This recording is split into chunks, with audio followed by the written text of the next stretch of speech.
तो आज हम तो मैं इस किताब के लिए लीना जी का स्वागत करती हूँ। लीना जी, आपका बहुत बहुत स्वागत है। थैंक यू रचना जी। और सभी को मेरा नमस्कार, सभी मास्टर्स को। तो चलिए अब हम इस किताब को शुरू करते हैं। अ, अभी तक हमने मालिनी की कहानी के साथ हम चल रहे हैं, जो कि दीना मरियम का द्वापर युग का जन्म है। और मालिनी अपने द्वारका में रहती है अपने माता पिता के साथ। तो उसकी माँ किन्हीं कारणों से उसे छोड़कर चली जाती है, और फिर उसकी उद्धव से मुलाकात होती है। और मालिनी और उद्धव एक सियर के पास जाते हैं, और वो सियर उन दोनों को कहानी सुनाती है कि कैसे श्री कृष्ण का जामवंती और सत्यभामा से विवाह हुआ, और उनके फ्यूचर के बारे में भी कुछ प्रेडिक्ट करती है। तो अब हम आगे चलते हैं। उस सियर से मिलने के 2 साल हो जाते हैं इस बात को। अब मालिनी जो है वो 18 साल की हो चुकी है। तो एक दिन मालिनी के पिता मालिनी को बुलाकर कहते हैं कि अब महेंद्र को रोकना मेरे बस की बात नहीं है, अब तुम्हें उससे शादी करनी होगी। तो मालिनी कहती है कि पिताजी, आपने तो कहा था कि मैं तुम्हारा विवाह महेंद्र से नहीं करूंगा। तो उसके पिता कहते हैं कि मुझे लगा आजकल तुम बहुत खुश रहती हो कि तुमने इस बात को स्वीकार कर लिया है। तो तभी मालिनी को पता चलता है कि वो प्रेग्नेंट है। तो वो ये बात उद्धव को बताती है, जिसे सुनकर उद्धव बहुत खुश होता है। वो कहता है कि अगर हमारे बेटा हुआ तो हम इसका नाम ईशान रखेंगे। तो मालिनी पूछती है कि अगर बेटी हुई? तो वो कहती है कि फिर वो कहता है कि तुम फिर जो मर्जी इसका नाम रख लेना। अब उन्होंने सोचा कि इससे पहले कि मालिनी की महेंद्र से शादी हो जाए, उनके पास भागने के सिवा कोई चारा नहीं था। और जो महेंद्र के आदमी थे वो दिन रात मालिनी के घर के आसपास उसकी पहरेदारी करते थे। लेकिन फिर भी एक दिन उन्होंने एक समय फिक्स किया जब मालिनी अपने भागने के लिए अपने घर से बाहर निकलती है। वो देखती है कि बाहर उसके आदमी है महेंद्र के। तो उनकी नजर बचाकर वो उद्धव के घर की ओर चली जाती है, और देख उसे महसूस हो रहा है कि कोई साया उसका पीछा कर रहा है।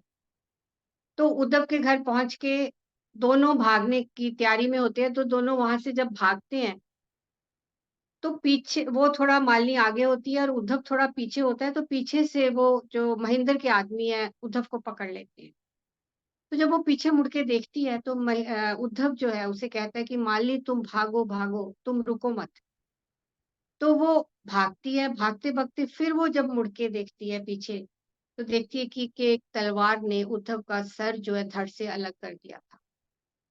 तो मालिनी कहती है कि इसके बाद मुझे होश नहीं रहा कि मैं भाग रही हूँ या मैं खड़ी हूँ। शायद मैं भाग रही थी, और फिर चलते-चलते मेरे कपड़ों में अचानक आग लग जाती है, और मैं वहीं गिर पड़ती। और उसके बाद उसे नहीं पता कि क्या हुआ।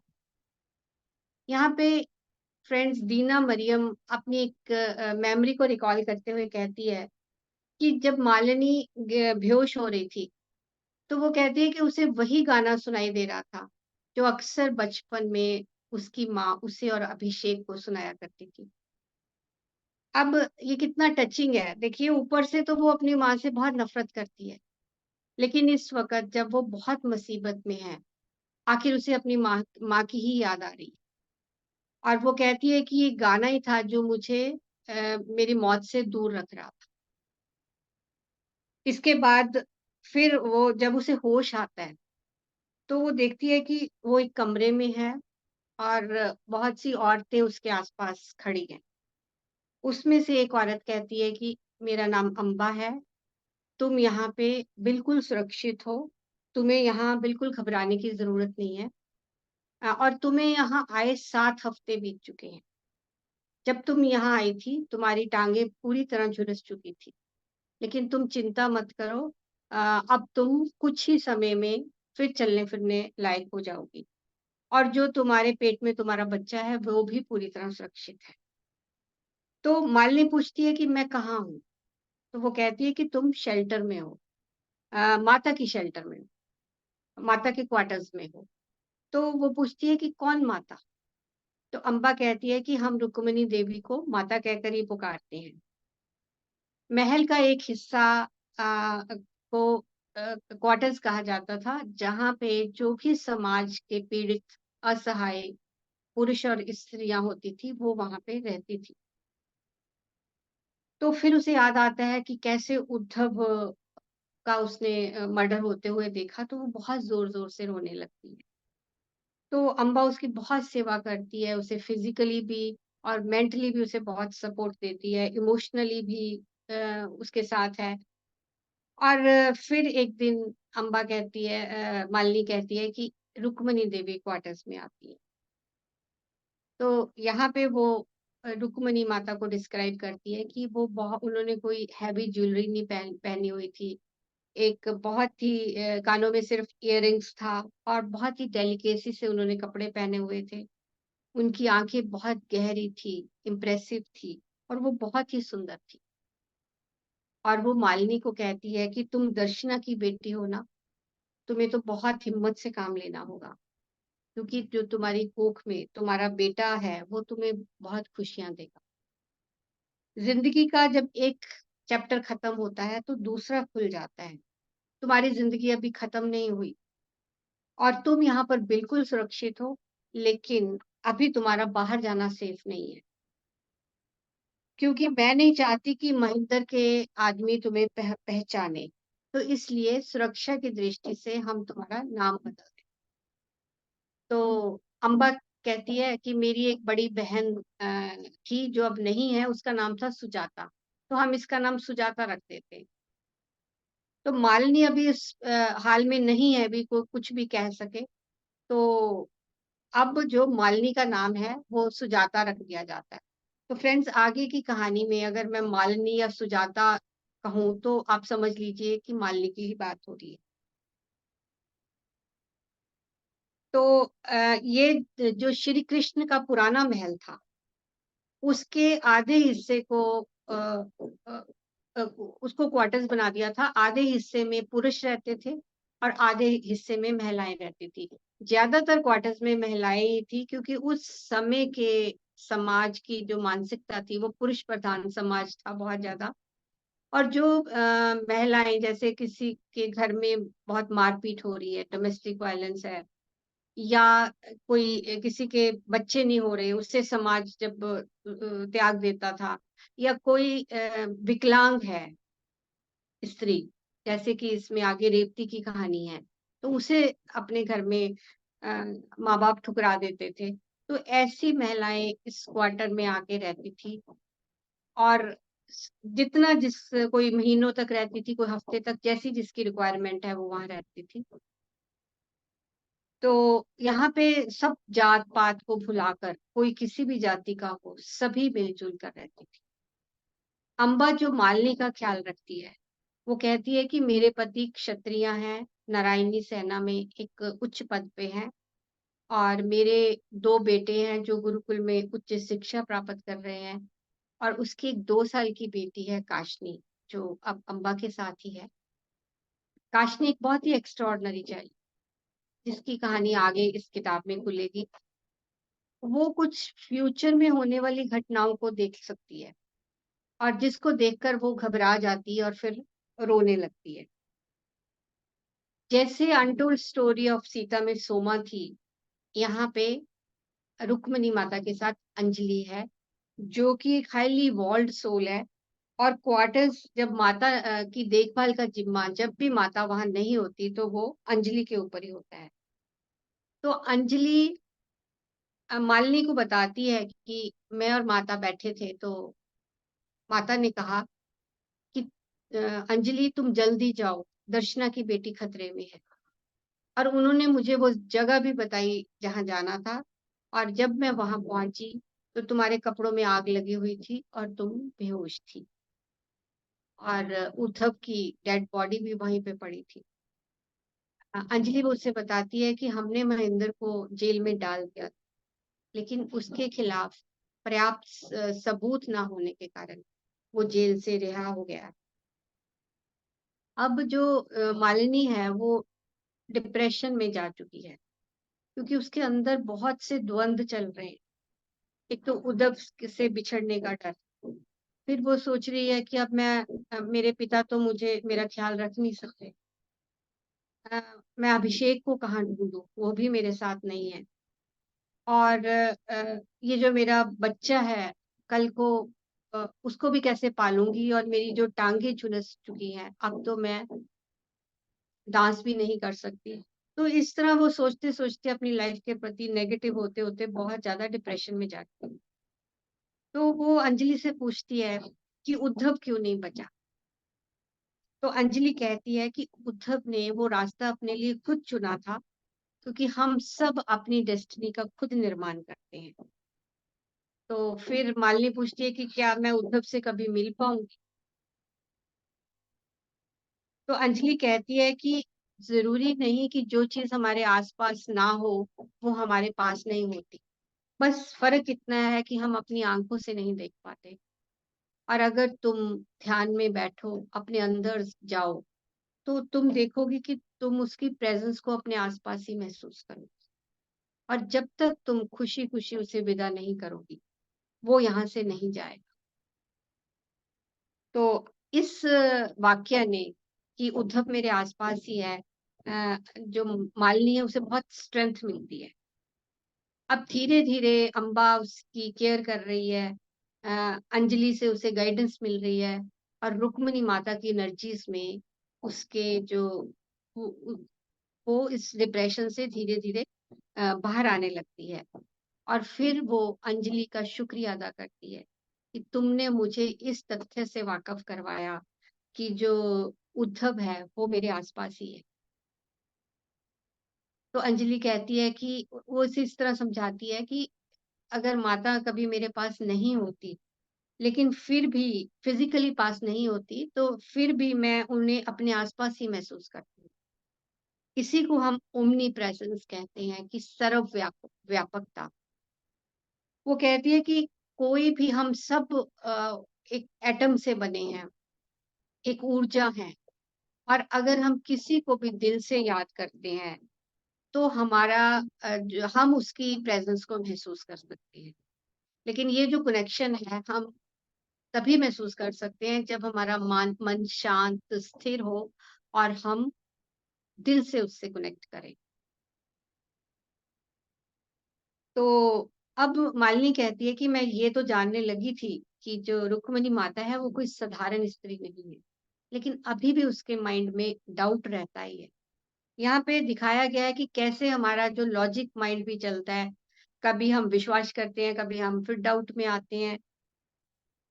वो कहती है कि मुझे इतना तो समझ में आना शुरू हो गया था कि जो भी कहानियाँ मेरी माँ रुक्मिणी देवी के बारे में सुनाया करती थी, शायद उनमें कुछ ना कुछ सच्चाई ज़रूर थी।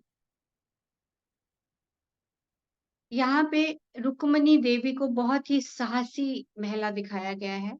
उस ज़माने में, कि उसे उस समय में, कि इस लाइफ़ टाइम में उसे क्या करना है, उसे पूरी तरह स्पष्ट था। जब श्री कृष्ण जामवंती से विवाह करने से पहले रुक्मिणी माता से परमिशन माँगते हैं कि इस लाइफ़ टाइम में मैं एक पति व्रत का पालन नहीं कर पाऊँगा, क्योंकि मुझे अब बहुत से अपने भक्तों के साथ कार्मिक बंधनों को पूरा करना है, तो मुझे अनेकों विवाह करने पड़ेंगे।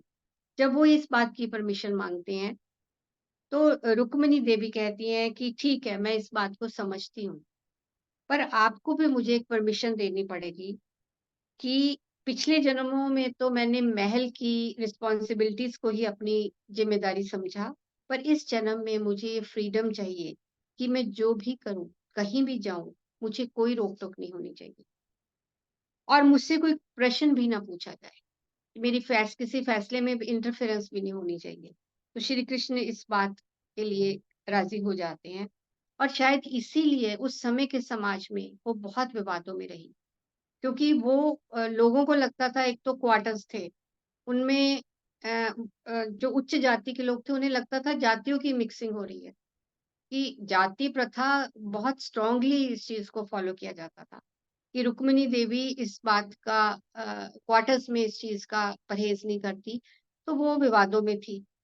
दूसरा, जो उच्च अधिकारी थे, उनके भी जो घरों के मामले हैं कि कहीं डोमेस्टिक वायलेंस हो रही है, कहीं कुछ हो रहा है, किसी सर्वेंट को इल ट्रीट किया जा रहा है, तो वो वहां भी पहुंच जाती थी, जो बात उनको नहीं अच्छी लगती थी। और जब भी वो श्री कृष्ण के पास उनकी शिकायत लेके आते थे, तो जैसा कि श्री कृष्ण ने वचन दिया हुआ था, तो वो कभी भी इस चीज में इंटरफेयर नहीं करते थे।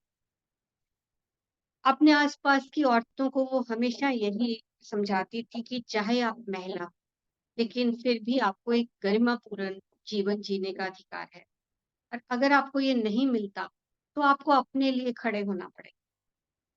और इसमें ये फर्क नहीं पड़ता कि समाज आपके बारे में क्या सोचेगा, क्योंकि अपने लिए न्याय लेना आपका अधिकार है। और ये सब करने के लिए आपको अपने अंदर की शक्ति को जागृत करना। वुमेन एम्पावरमेंट की एक एग्जाम्पल रही है फ्रेंड्स, रुक्मिणी देवी। दीना कहती है कि जो ज्ञान हम 5 सेंसेस से परसीव करते हैं, वो बहुत लिमिटेड होता है। जो हमारे वैदिक काल के ऋषि मुनि थे, उनकी बौद्धिक क्षमता बहुत विकसित थी। वो अन्य लोगों की आवाजें सुन सकते थे, ध्यान में कहीं भी पहुंच सकते थे, और वहां क्या हो रहा है वो देख सकते थे। इसीलिए हम कहते हैं कि ये जो यूनिवर्स है, ये मल्टी डायमेंशनल है। हम सब में भी ये क्षमता है, लेकिन हम उसे भूल चुके हैं। और ये क्षमता हम जिस युग में रह रहे हैं, उस पे भी बहुत डिपेंड करती है, क्योंकि हम थर्ड डायमेंशन में हैं, जिसमें जो मैट्रिक्स है वो बहुत डेंस है, जिस कारण भी हम ये चीजें परसीव नहीं कर पाते। तो इसीलिए कहते हैं कि जब असेंशन होगी, हम धीरे धीरे अर्थ की जो फ्रीक्वेंसी है बढ़ रही है, हम फिफ्थ डायमेंशन की तरफ मूव कर रहे हैं, तो अपने आप ही हमारे अंदर वो क्षमताएं डेवलप हो जाएंगी। लेकिन फिर भी वो कहती है कि आप किसी भी युग में हो, इंडिविजुअल तौर पर इस क्षमता की कोई भी सीमा नहीं है। बस आपको स्पिरिचुअलिटी में सिंसियर होना है, एक कंसिस्टेंट एफर्ट करना है, फिर हम किसी भी ऊंचाई को छू सकते हैं। टीना आगे कहती हैं कि कर्मा का जो सिद्धांत है, जो law of cause and effect है, वह बहुत ही कॉम्प्लेक्स है। और जो यूनिवर्स है, उसमें हमेशा एक इक्विलिब्रियम, एक बैलेंस बना के रखता है। हमारा हर विचार, हर शब्द, हर कार्य एक ध्वनि का उत्पादन करता है, एक साउंड प्रोड्यूस होती है। उस साउंड की एक अपनी फ्रीक्वेंसी है। और आकाश जो है, उसमें वो ध्वनि प्रतिध्वनित होती है, क्योंकि उसे अपनी समान शक्ति के द्वारा ही संतुलित होना होता है, या फिर न्यूट्रलाइज होना होता है। और ये जो न्यूट्रलाइजेशन है, ये अध्यात्म के निरंतर अभ्यास के द्वारा ही संभव होती है। जितना जितना हम जागरूक होते जाते हैं, ये न्यूट्रलाइजेशन संभव है। यानी कि हम अपने कर्मों का भुगतान भी करते हैं, और उन्हें डिसॉल्व भी कर सकते हैं जब हम अध्यात्म में गहरा उतरते हैं। तो फ्रेंड्स, इसको मैं आपको रॉबर्ट श्वास की जो बुक है योर सोल्स गिफ्ट, उसकी एक एग्जांपल लेके समझाती हूँ। यहाँ पे वो ये कह रही है कि फॉर एग्जांपल, अगर किसी सोल के अंदर फियर की एनर्जी है कि यूनिवर्स में सबके लिए पर्याप्त नहीं है, उस फियर की एनर्जी के कारण वो चोरी करता है, उसे एक इनसिक्योरिटी है। अब जो चोरी की, वो उसने कर्म किया, अगले जन्म में वो इस कर्मा को तो बैलेंस करेगा, कि या तो वो ऐसी लाइफ प्लान करेगा कि उसका नुकसान हो जाए कोई, या उसके घर में कोई चोरी हो जाए। तो इस तरह ये कर्मा तो बैलेंस हो गया, लेकिन जो उसके अंदर फियर की एनर्जी है, जब तक वो हील नहीं होती, ये कर्मा बार बार बनता जाएगा। फिर वो इसको बैलेंस करेगा, फिर उसके कारण नए कर्मा बनाएगा, तो इस तरह इस लूप में चलता रहेगा। कर्मा न्यूट्रलाइज करने का मतलब है कर्मा डिसॉल्व करने का, कि वो जो संस्कार है उसके अंदर, वो जो डर की एनर्जी है, जब तक वो उसे डिसॉल्व नहीं करता, वो उस कर्मा से बाहर नहीं आ सकता। तो जैसे-जैसे हम अध्यात्म में आगे बढ़ते हैं, अ जैसे-जैसे आत्मा जागृत होती है, तो वो अवेयर रहता है अपने पैटर्न्स के प्रति, जब अपने ऊपर काम करती है कि ये इस चीज को मैंने अपने अंदर से हील करना है। तो जब वो हीलिंग होती है, तब वो उस कर्मा से होता है। तो डिसॉल्व करने से, बैलेंस करने से ज्यादा अगर हमें मुक्त होना है, तो हमें उन कर्मास को न्यूट्रलाइज करना होगा। तो यहाँ पे रॉबर्ट शॉस कहते हैं कि वो सोल कैसे न्यूट्रलाइज करेगी उस कर्मा को, कि फिर वो कोई ऐसा एक जन्म प्लान करेगी जहां वो गरीबी अपने लिए प्लान करेगी। फॉर एग्जाम्पल, अब गरीबी में रहकर भी जब उस वो देखेगी कि यूनिवर्स के पास पर्याप्त है, मेरी हर जरूरतें पूरी हो रही हैं, तो ऐसा नहीं है, तो धीरे धीरे जब वो उसके फियर की एनर्जी जाएगी, तो वो उसका फिर वो आगे उस कर्मों के बंधन में बार बार नहीं पड़ेगी। इसमें दीना मरियम यही कहना चाह रही है कि उम, हम उसे न्यूट्रलाइज़ भी कर सकते हैं, बैलेंस तो यूनिवर्स ने करना ही करना है, जैसे-जैसे हम अध्यात्म में आगे बढ़ते हैं। अब मालिनी की अपनी कहानी को आगे बढ़ा रही है। वो कहती है कि शुरू-शुरू में तो मैं अपने में ही इतना उलझी हुई थी कि मैंने आस-पास कुछ भी ध्यान नहीं दिया। लेकिन धीरे-धीरे उसने बाहर जाना शुरू किया, तो देखती है कि बाहर बहुत सुंदर बगीचे हैं, फल और फूलों से लदे पेड़ हैं। मालिनी कहती है कि जहाँ मैं बड़ी हुई, पैदा हुई, मैंने कभी कोई बगीचा नहीं देखा था। यहाँ पे बीच में एक सुंदर सा तालाब है बगीचे के बीच में, जिसमें कमल के फूल खिले हुए हैं, और पीछे एक नदी बह रही है, जिसके ऊपर संगमरमर से बना अंबिका देवी का मंदिर है। यहाँ बहुत सी सब्जियां, जड़ी बूटियां उगाई हुई हैं, और ये एक ऐसी जगह है जहाँ जात पात भूलकर हम सभी मिलकर काम करते हैं। कोई इनकी किचन गार्डन की देखभाल करता है, कोई किचन में कुकिंग करता है, कोई कपड़े धोता है। हम सब बराबर, इसमें कोई चाहे क्षत्रिय है, कोई शूद्र है, सब हम मिलकर काम करते हैं। तो अम्बा उसे बताती है कि अ, अंबिका देवी, इसी जगह पे जहाँ पे अंबिका देवी का मंदिर है, अंबिका देवी ने माता रुक्मिणी माता को दर्शन दिए थे। मालिनी कहती है कि मंदिर की ऊर्जा इतनी शक्तिशाली थी कि कभी-कभी मैं उस मंदिर के अंदर प्रवेश नहीं कर पाती थी। फिर अम्बा मालिनी को बताती है कि अंबिका देवी ने माता को जब दर्शन दिए, तो उन्होंने कहा कि विदर्भ में मैंने तुम्हारे पास जो तुम्हारे अतीत के शिष्य थे, उनको भेजा।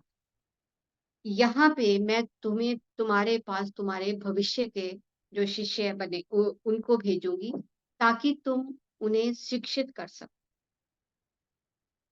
अब माल समय बीत रहा है, मालिनी एक पुत्र को जन्म देती है, उसका नाम वो ईशान रखती है, जैसा कि उद्धव की इच्छा थी। काशनी की भी बेटी है जो 2 साल बड़ी है ईशान से। अब दोनों ईशान और काशनी के बीच एक बहुत ही प्यारा बॉन्ड क्रिएट हो गया है। दोनों में दोनों बच्चे आपस में वहीं रहते हैं, खेलते हैं, और अम्बा और मालिनी में भी एक अब गहरी मित्रता हो गई है। अम्बा अब उसे अपने घर परिवार की हर बात शेयर करती है। वो बताती है कि उसका पति बहुत शराब पीता है, उसके साथ मारपीट करता है। रुक्मिणी माता ने बहुत बार उसे समझाया। अ, जो अम्बा है वो बहुत, उसे एक पेशेंस वाली महिला दिखाया गया है। उसके शरीर पर बहुत से चोटों के निशान भी थे, जो वो मालिनी से छुपाने का प्रयत्न करती है। वो कहती है कि इस बार मैं जरा ज्यादा लंबे समय के लिए क्वार्टर्स में आई हूँ। मैं समय समय पे आती रहती हूँ, लेकिन इस बार ज्यादा लंबे समय के लिए इसलिए हूँ कि इस बार जब मेरे पति ने मेरे साथ मारपीट की, तो रुक्मिणी माता ने उससे ये कहा, ये शर्त रखी उसके सामने कि अगर तुम 6 महीने तक शराब नहीं पियोगे, तभी मैं अम्बा को तुम्हारे पास वापस भेजूंगी। और माता के इंटरफेरेंस से ही वो अपनी 2 वर्ष की बेटी को अपने साथ रख पाई है। लेकिन वो अपने बेटों को बहुत मिस करती है। तो मालिनी पूछती है कि जब तुम्हारी परिवार की स्थिति माता जानती है तो वो माता क्या कहती है? तो अम्बा कहती है कि माता ने कहा है कि तुम्हें अपनी सिचुएशन से भागना नहीं है, उसे फेस करना है। क्योंकि जो भी सिचुएशन तुम्हारे सामने है, तुम्हें इतना सामर्थ्य है कि तुम उसे फेस कर सको। बस तुम्हें अपनी आंतरिक शक्ति को बढ़ाना है और साहस से इस सिचुएशन अ, को फेस करना है। और इस बात से विचलित नहीं होना कि समाज तुम्हारे बारे में क्या कह रहा है। देखिए फ्रेंड्स, अम्बा का पति एक बहुत ही उच्च पद पे था नारायणी सेना में, और उस समय के समाज में ये अच्छी बात नहीं मानी जाती थी कि उसकी पत्नी क्वार्टर्स में रह रही है और घर छोड़ रही के क्वार्टर्स में रह रही है। लेकिन जो रुक्मणी माता है वो बार बार महिलाओं को यही कहती थी कि आपको एक गरिमापूर्ण जीवन जीने का अधिकार है, आप उसके लिए खड़े होइए, अपनी सिचुएशन को फेस करिए। तो अम्बा कहती है कि मुझे अब ये चिंता नहीं है कि आगे मेरे भविष्य में क्या होगा, लेकिन मुझे अब डरना नहीं है।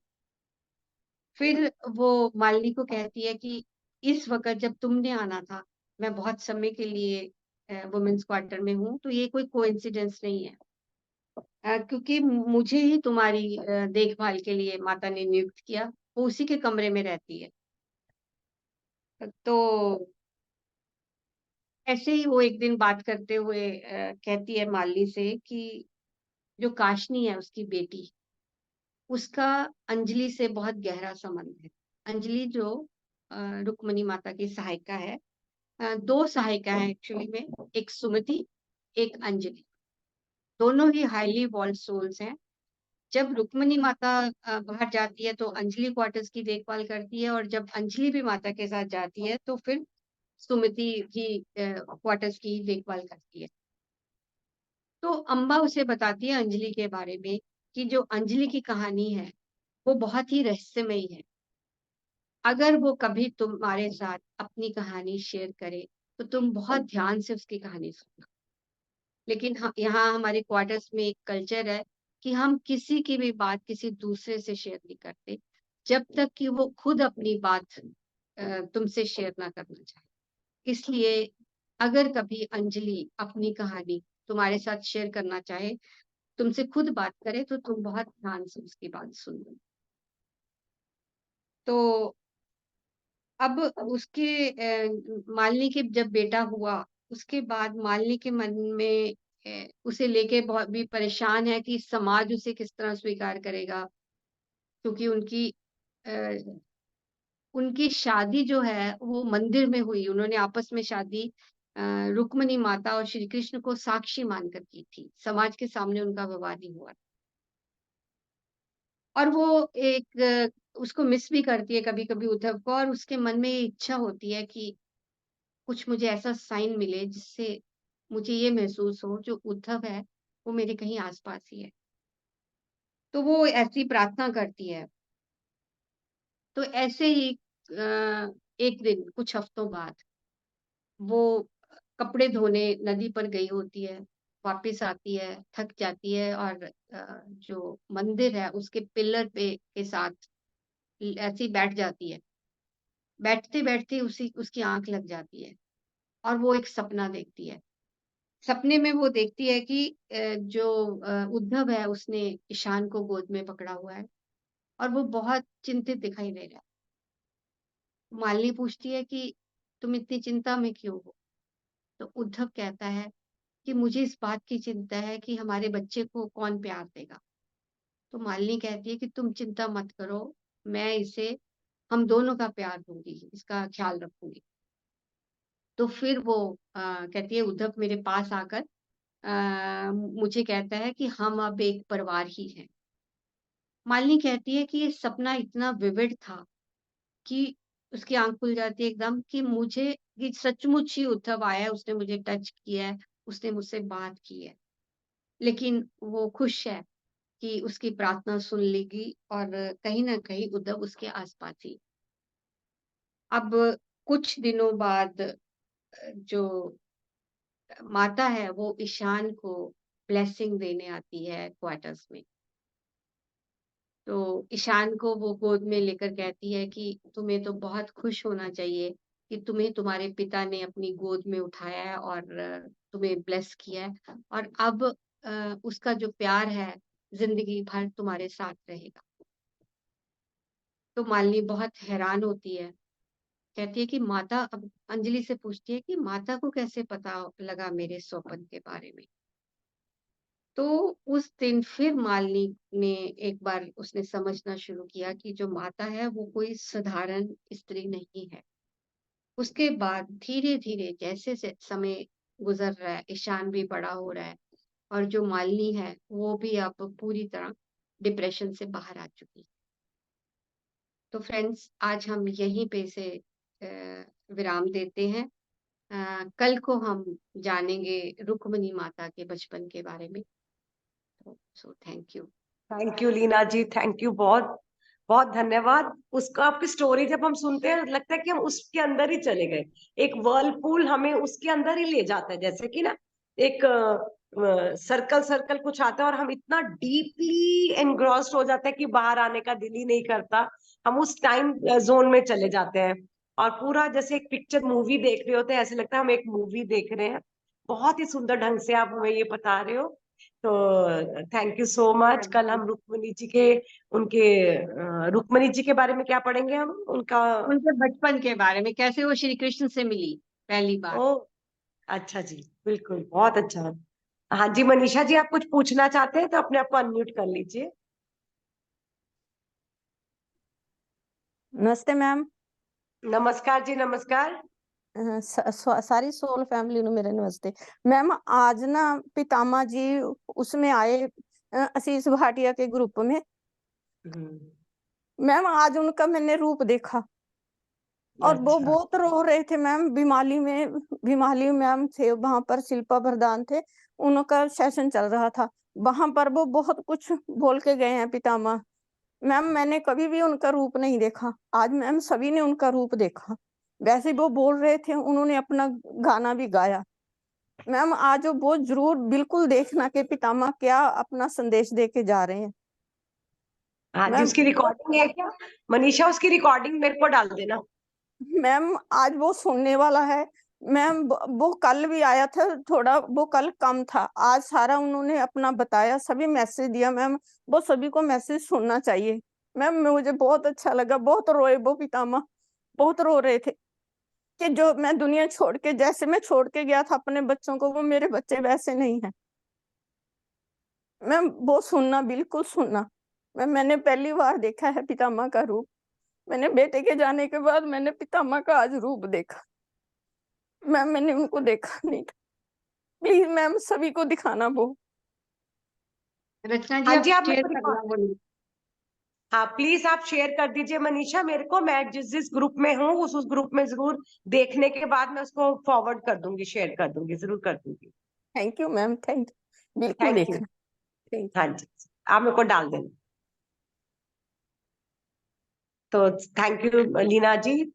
चलिए अब हम सब लोग ध्यान करेंगे, जो हमने आज ये किताब पढ़ी है, दीना मरियम जी द्वारा रचित Rukmani the turning of time, और उसको जो हमने श्रवण किया है, मनन करना है उस पर। और आज हमने कितना अच्छा पढ़ा कि जो लाइफ है वो बैलेंस करती है। हमारे अंदर जो भी फियर एनर्जीज है उसको कैसे हमने बैलेंस करना है, हमारी जो भी लाइफ में बैलेंस होना बहुत जरूरी है। तो जो जो हम पढ़ते जाते हैं, आप लोग अपने पॉइंट्स भी बना सकते हो, बुक में लिख भी सकते हो, क्योंकि बुक पढ़ने के बाद हम भूल जाएंगे। तो आप अपनी कॉपी पेंसिल लेकर आए, कोई पॉइंट्स जो आपको लगते हैं कि हमें उतारने हैं जीवन में, तो उन पॉइंट्स को नोट डाउन कर लीजिए, क्योंकि हर एक किताब में कुछ ना कुछ मैसेज जरूर होता है हमारे लिए, और उसको हमें उतारना भी है जीवन में अपने। तो जरूर नोट डाउन कर लें कि हमें कौन सी चीज क्या अच्छी लगी इसमें से, ताकि हम जब बाद में, जब बुक खत्म होने के बाद हम आपसे प्रश्न उत्तर भी करेंगे कि आपने इस चीज से क्या लिया, अब आपने इससे क्या शिक्षा ली इस किताब से, और आपने इसको कैसे इम्प्लीमेंट किया अपनी लाइफ में। ठीक है, तो चलिए अब हम लोग सब मिलकर ध्यान करेंगे। ध्यान बहुत ही सरल है। उंगलियों में उंगलियां डाल लीजिए, पैरों को क्रॉस कर लीजिए और कोमलता के साथ अपनी आंखें बंद कर लीजिए। कोई सोच नहीं, कोई विचार नहीं, आती हुई सांस और बाहर जाती हुई सांस, अपनी आती जाती सांसों के साथ एक हो जाए, पूरी तरह से रिलैक्स हो जाए।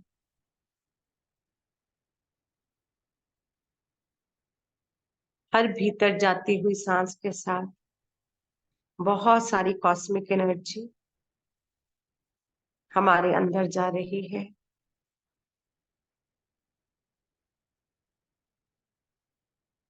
और बाहर जाती हुई सांसों के साथ हमारे अंदर थकी हुई, मुरझाई हुई ऊर्जा और जितने भी स्टक्ड इमोशंस हैं, फियर्स हैं, इनसिक्योरिटीज हैं, वो सब बाहर जा रहे हैं।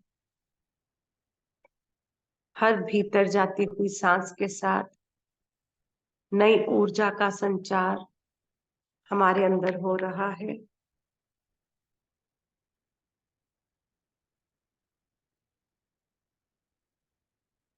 और बाहर जाती हुई सांस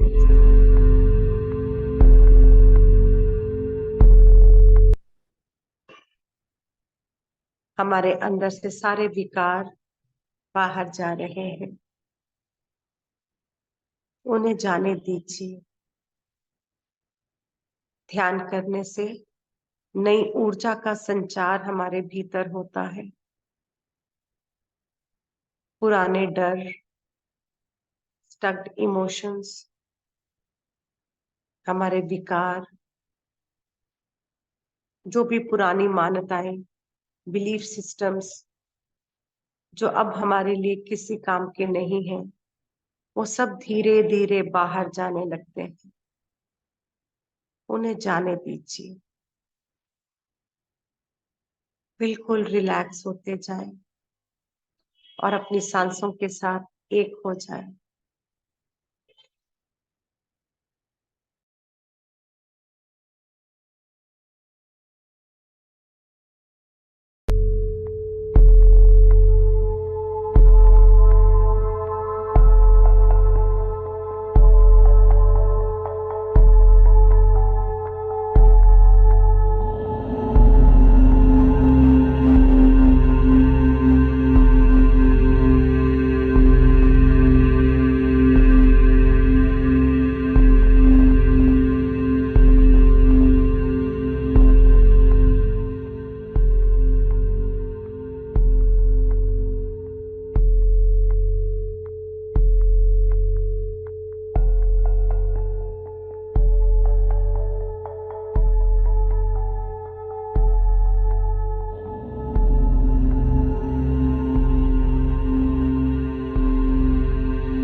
धीरे धीरे अपने शरीर को महसूस करेंगे, अपनी चेतना में लौटने की कोशिश करेंगे।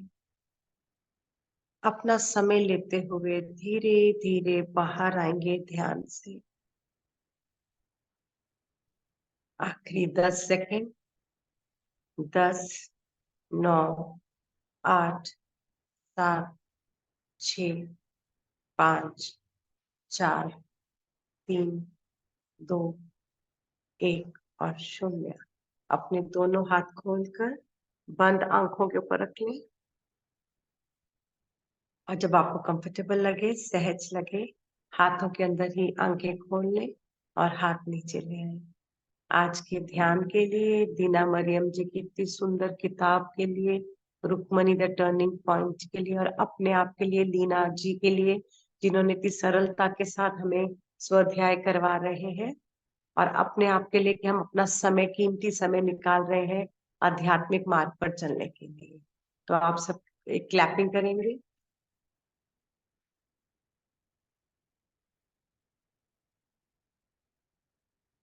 Thank you, thank you, thank you. और कल वेडनेसडे है, हमारे पिरामिड में न्यू कमर्स के लिए क्लास रहती है। सॉरी, आज है वेडनेसडे।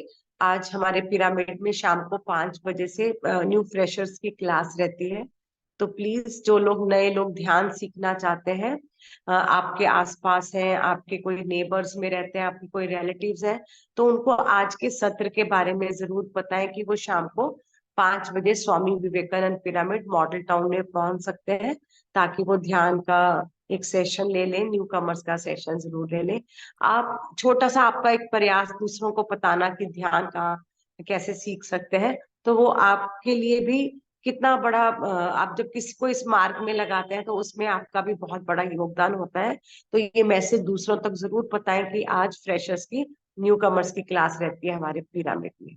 तो थैंक यू सो मच। हाँ जी मीनाक्षी जी, आप